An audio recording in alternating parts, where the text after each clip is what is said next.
Eleverne fra ordblinde efterskolerne er et halvt år senere spredt for alle vinde, og mange er begyndt på en ungdomsuddannelse.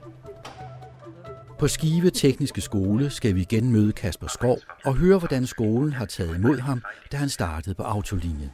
Det starter med, at når vi får en elev her, hvor der bliver meldt et behov ind, så undersøger vi via vores studiecenter, hvad det er for nogle problemer, eleven skal hjælpes med.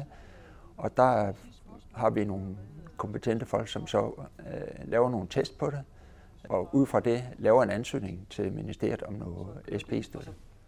Nej, det er Eleven bliver jo som oftest udstyret med en IT-rygsæk, med computer, med diverse hjælpeprogrammer. De opgaver, som vi så bruger i undervisningen, jamen de findes jo elektronisk i vores dage, så det er jo et spørgsmål om at sende en fil til en elev, hvor de andre måske får en papirudgave. Det gør eleven også, men man får det måske også som elektronisk fil samtidig.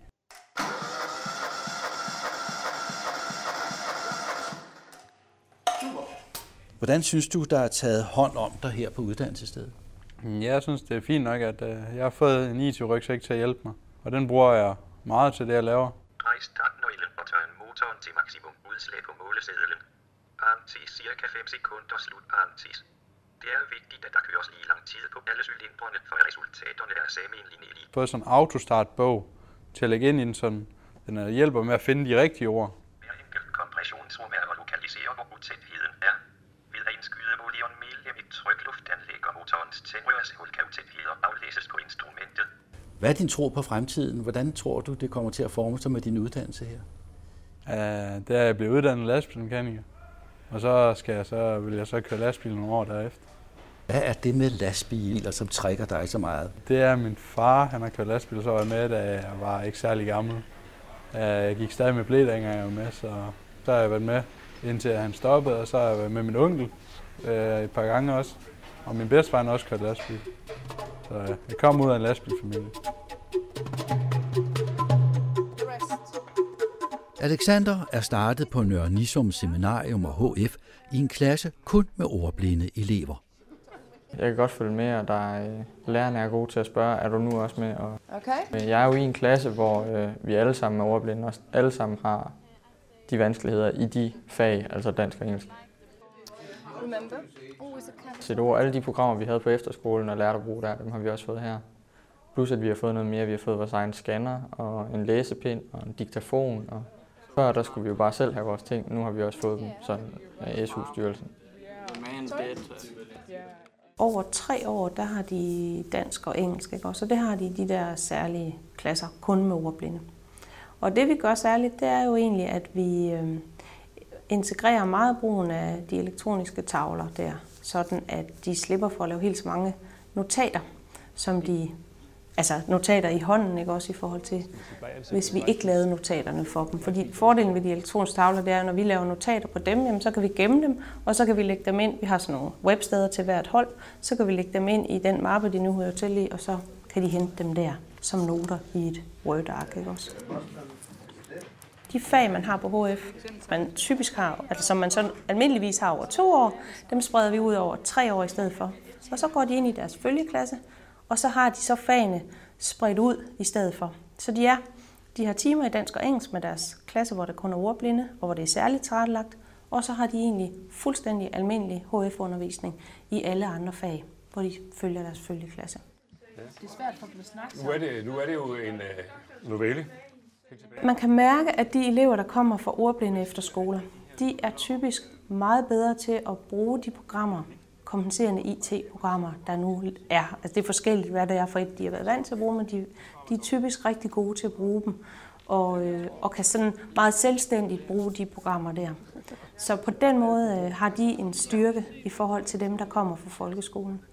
Og socialt er det klart, at man kan mærke på de elever, der kommer fra efterskoler, både ordblinde og ikke ordblinde efterskoler, at de vil gerne fællesskabet, ikke? Selvfølgelig vil jeg gennemføre min uddannelse. Det er jo målet, når man starter, at man begynder jo ikke på noget bare for at sige, at det kunne jeg ikke klare.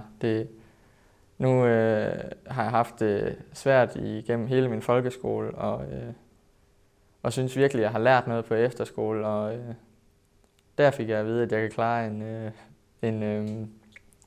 en gymnasiel uddannelse, så det vil jeg selvfølgelig, og det ved jeg, at jeg kan. Det gælder bare om at klø på. Lene Væver holder fast i sin mål om at lære at binde blomster og er begyndt på merkantillinjen på erhvervsskolerne Aars. Først da jeg kom herop, der fik jeg computeren og scanner og det hele. Og så gik det højst en uge, før jeg fik lært at bruge den der scanner og sådan noget. Så de var hurtige til sådan at få os i gang, så vi ikke kom alt for meget bagefter i timerne. Den sender helt automatisk som pdf. Okay. Er det ikke også det, den skal? Det skal den måske ikke? Nej, det er bare den, jeg har derhjemme. Den gemmer jo, den spørger, hvad den skal gemme i.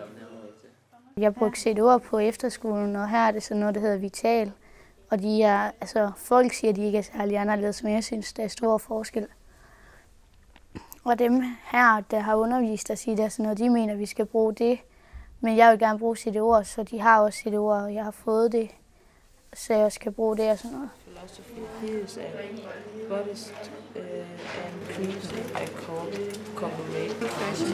He wanted to try something new and found.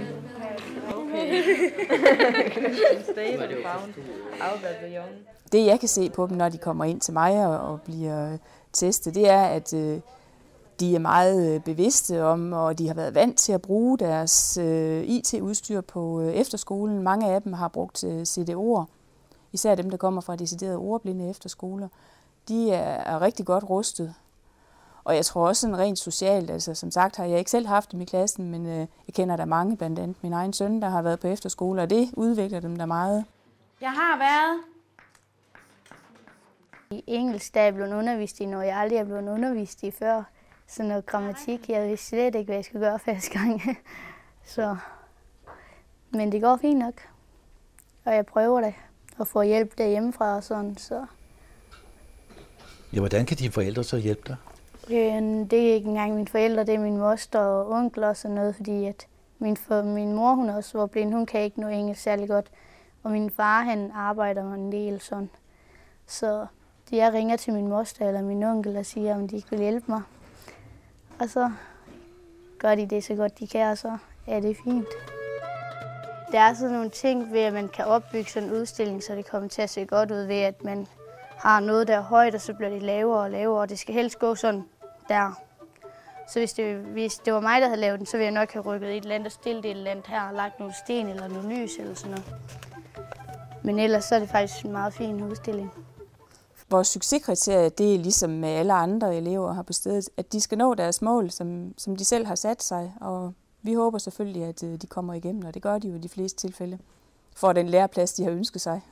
Ja, men det er jo kun det her, jeg kunne læse det herude. Jeg kan jo ikke læse det for satan. Jeg kan altså ikke læse det herude. Nej, det er rigtigt. I starten her, da jeg startede, der var jeg meget sådan, at det var hårdt, og jeg kunne ikke rigtig sådan komme i gang. Det gik fint nok, da jeg lige havde været her i 3 uger cirka. Der satte jeg mig det mål, at jeg skulle kunne klare det, også selvom at det var svært, og jeg skulle ikke gå ud af den her skole, fordi at det skulle jeg bare kunne klare det her. Jeg har også et mål med, at jeg gerne vil i praktik eller i lære i Byens Blomster her i år, fordi der har jeg været i praktik før i 9. klasse, og det var et rigtig rart sted at være, så det vil jeg også rigtig gerne. Det er sådan lige det, jeg har sådan tænkt meget over.